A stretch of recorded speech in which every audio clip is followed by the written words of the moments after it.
Welcome back everyone, welcome to civil services study. Next test लगाते हैं UP PCS के लिए। यूपी पीसीएस 2021 की प्लेलिस्ट बना रखी है, वहाँ पर आप टेस्ट नंबर 1 से लेकर 124 तक पहुँच सकते हो। डिस्क्रिप्शन बॉक्स में उसका लिंक है। तो चलिए स्टार्ट करते हैं।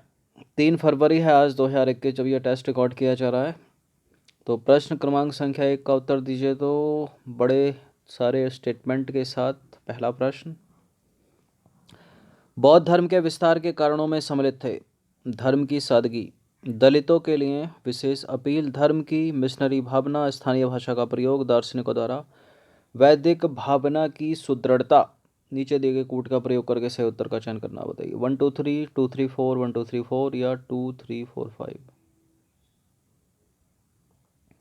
बौद्ध धर्म के विस्तार के कारणों में कौन कौन सम्मिलित था? धर्म की सादगी थी, दलितों के लिए विशेष अपील थी, धर्म की मिशनरी भावना थी, स्थानीय भाषा का प्रयोग करते थे ये लोग, दार्शनिकों द्वारा वैदिक भावना की सुदृढ़ता। ये कुछ नहीं था। 5 को एलिमिनेट कर दीजिए, 1 2 3 4 आ जाएगा। कितने कटेंगे? केवल एक ही कटेगा। तो बौद्ध धर्म के विस्तार के कारणों में दार्शनिकों द्वारा वैदिक भावना की सुदृढ़ता शामिल नहीं है, अन्य दिए गए सभी विकल्प शामिल हैं। इनमें से कौन सा अशोक द्वारा स्थापित सबसे सुरक्षित स्तंभ है? अशोक द्वारा स्थापित सबसे सुरक्षित स्तंभ है लौरिया नंदनगढ़ का। ऑप्शन नंबर ए है इसका आंसर। तो बिहार राज्य के चंपारण डिस्ट्रिक्ट में लौरिया नामक गांव से अशोककालीन स्तंभ प्राप्त हुआ है। यह स्तंभ सबसे सुरक्षित है।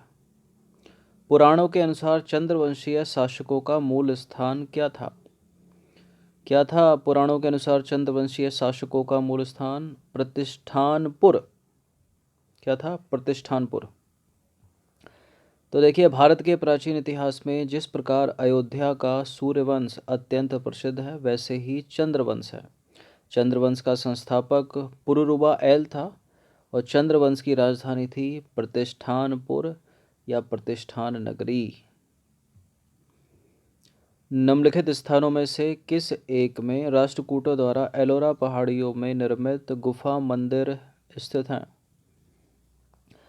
इसका उत्तर तो सभी को पता होगा, महाराष्ट्र के औरंगाबाद डिस्ट्रिक्ट में।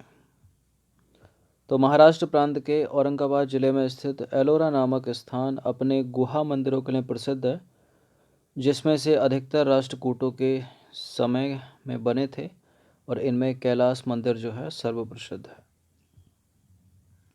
उज्जैन का प्राचीन नाम क्या था? उज्जैन का प्राचीन नाम इंद्रप्रस्थ तो नहीं है, तक्षशिला भी नहीं है, अवंतिका।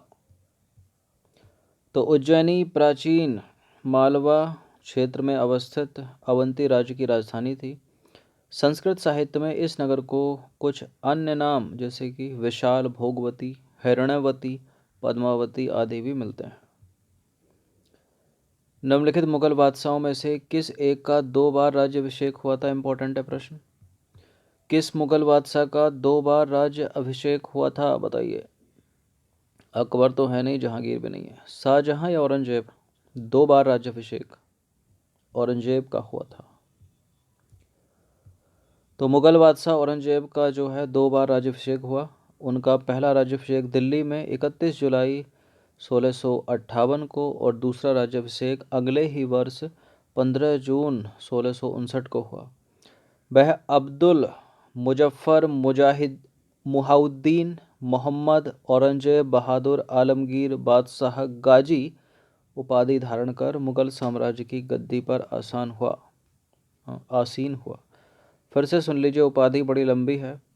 अब्दुल मुजफ्फर मुहिउद्दीन मोहम्मद औरंगजेब बहादुर आलमगीर बादशाह गाजी। निम्नलिखित शासकों में से किस एक के समय में उपनिषदों का फारसी में रूपांतरण किया गया था? किस एक शासक के समय में उपनिषदों का फारसी में रूपांतरण किया गया था? बताइए। औरंगजेब, शाहजहां, जहांगीर या अकबर? देखिए, शाहजहां के शासनकाल में उसके पुत्र दाराशिकों ने उपनिषद और भगवत गीता का अनुवाद जो है फारसी में करवाया। किसने करवाया? दाराशिकों ने। दाराशिकों किसका पुत्र था? शाहजहां का। कोई व्यक्ति किसी व्यक्ति से उसका धर्म, संप्रदाय या जाति ना पूछे, यह कथन निम्नलिखित में से किसका है? किसका है? चैतन्य महाप्रभु का नहीं है, कबीर दास का नहीं है, रामानुज का नहीं है, रामानंद का है। तो उत्तर भारत में भक्ति आंदोलन के प्रथम प्रवर्तक थे रामानंद, जिनका जन्म हुआ था 1299 ईस्वी के लगभग प्रयाग के कान्याकुब्ज ब्राह्मण परिवार में। इन्होंने प्रयाग तथा वाराणसी में शिक्षा प्राप्त की। जाति पाति तथा बाह्य आडंबरों का विरोध करते हुए उन्होंने सभी जातियों के लोगों को अपना उपदेश दिया। निम्नलिखित नेताओं में से कौन एक स्वदेशी के समर्थक थे? इनमें कौन स्वदेशी का समर्थक है? अरविंद घोष। तो 1905 में लॉर्ड कर्जन के समय हुए बंगाल विभाजन के प्रमुख नेता थे अरविंद घोष। अन्य नेता बाल गंगाधर तिलक, लाला लाजपत राय, विपिन चंद्र पाल थे। इन्होंने स्वदेशी का समर्थन किया था। क्वेश्चन नंबर 10 है, निम्नलिखित में से किस एक ने सुभाष चंद्र बोस को देश नायक कहा है? ये इस तरह के प्रश्न कभी कभी पूछ लिए जाते हैं कि किसको किसने क्या कहा है। तो सुभाष चंद्र बोस को देश नायक किसने कहा था? रविंद्रनाथ टैगोर ने कहा था। तो सुभाष चंद्र बोस को रविंद्रनाथ टैगोर ने देश नायक कहा। और महात्मा गांधी ने सुभाष चंद्र बोस को क्या कहा है? देशभक्तों का राजकुमार। नंबर 11 है, निम्नलिखित में से किस एक ने 1916 में लखनऊ में आयोजित भारतीय राष्ट्रीय कांग्रेस के अधिवेशन की अध्यक्षता की थी? ये इंपॉर्टेंट है, इसमें नरम दल गरम दल जो है एक हो गए थे। मजुमदार ने की थी, AC मजुमदार, अंबिका चरण मजुमदार। तो कांग्रेस का 31वां अधिवेशन कहते हैं इसको, लखनऊ में हुआ था ये 1916 में, जिसकी अध्यक्षता की थी अंबिका चरण मजुमदार ने। और इसी अधिवेशन में कांग्रेस तथा मुस्लिम लीग में समझौता हुआ, जिसे लखनऊ पैक्ट के नाम से भी जाना जाता है। और इसी अधिवेशन में जो 1907 में गरम दल नरम दल बटे थे वो एक हो गए थे। क्वेश्चन नंबर 12 है, भारतीय स्वाधीनता संघर्ष से संबंधित नीचे 4 घटनाएं वर्णित हैं। वो घटनाओं के नीचे दिए गए कूट का प्रयोग करके सही कालानुक्रम सजाना है। द्वितीय गोलमेज सम्मेलन 1931, भारतीय राष्ट्रीय कांग्रेस का कराची अधिवेशन भी 1931, भगत सिंह को फांसी ऐतिहासिक घटना है 23 मार्च 1931, गांधी इरविन समझौता भी 1931। तो ये तो सारी चीज़ें 1931 में हो गई, इसलिए इम्पोर्टेंट है, इसलिए इनको डेट के साथ याद रखनी है। सभी नहीं, 2 याद होंगी तब भी एलिमिनेट हो जाएगा। तो गांधी इरविन समझौता बहुत पूछते हैं इसको, 5 मार्च 1931 है। और भगत सिंह को फांसी है 23 मार्च 1931। ठीक है, तो पहले आएगा 5 मार्च, उसके बाद आएगा 23 मार्च। अब जहाँ वैसे होना चाहिए क्या 4-3 होना चाहिए, जहाँ 3-4 है उसको एलिमिनेट करिए पहले। तो 3-4 किस में है? 3-4 इसमें है, गलत है, इसमें है, गलत है। अब इन दोनों में से एक उत्तर है। ठीक है, तो क्या हो जाएगा? 4-3-2-1 या 2-4-3-1? फिर से ऊपर चलते हैं। ठीक है, तो गोलमेज सम्मेलन जो होते थे अधिकतर महीने के एंड में होते थे, मतलब साल के एंड में, अंतिम जो है, इस तरह से एलिमिनेट कर सकोगे आप। ठीक है, मतलब सितंबर या अक्टूबर ऐसे चलते थे ना। 1930 था पहला, 31 था, फिर 1932 था तीसरा गोलमेज सम्मेलन। तो बात करें, सी हो जाएगा वैसे इसका उत्तर। तो गांधी इरविन समझौता हुआ था 5 मार्च 1931 को, भगत सिंह को फांसी इसके बाद 23 मार्च 1931। फिर भारतीय राष्ट्रीय कांग्रेस का कराची अधिवेशन हुआ था 29 मार्च 1931 को। और द्वितीय गोलमेज सम्मेलन हुआ था 17 सितंबर से 1 दिसंबर 1931 को। ठीक है, याद रखिएगा ये चीज़।